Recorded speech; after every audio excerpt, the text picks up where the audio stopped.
dengekeun besti ya aing dek kabejaannya ka awewe anu acan boga jodoh. Dengekeun Nurmi. Sok aya paribasa cenah mun neangan pisalakieun anu bager. Anu bager TKD yeuh tong salah lain lalaki anu cicing sapoe jeput teka mamana. Tah anu kitu mah ngaranna lalaki stroke.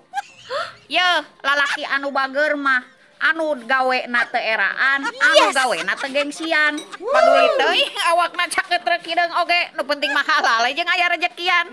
Daripada laki anu jangkung gede kasep sampulur dagoan pamere batur. Bener teu peledageun.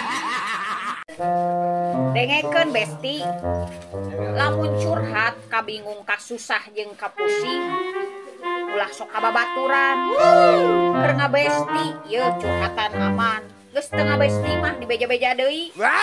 Yeuh lamun curhat kabingung kasusah jeung kapusing hayang aman curhatna ka salaki dijamin moal nyebar.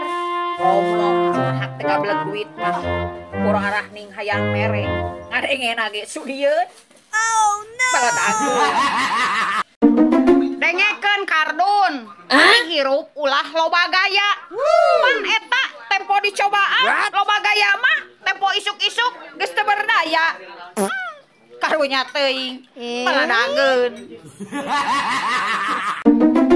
Aduh besti ngaranna ge jelema dibere hujan wae dibere panas wae. Nah atuh ai dibere urang kalkar disia-siakeun besti. Peledageun. Ku urang ge maneh teh geus dibejaan besti. Kasalaki mah kudu loba nuntut, kasalaki mah kudu loba menta. Paduli teuing manehna gablegeun jeung henteu jeung gawe jeung henteuna yeuh ameh nyahueun gablek pamajikan hiji ge geus lieur. Komo lamun loba bener teu peledageun.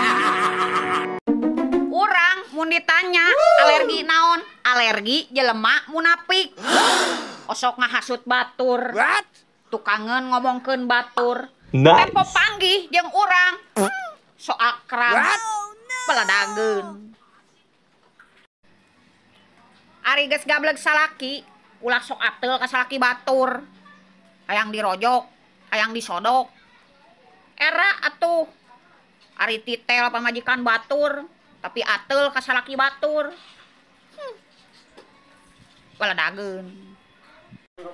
Dengekeun Kardun ari hirup ulah loba gaya. Pan eta tempo dicobaan loba gaya mah tempo isuk-isuk geus teu berdaya. Karunya teuing peledageun.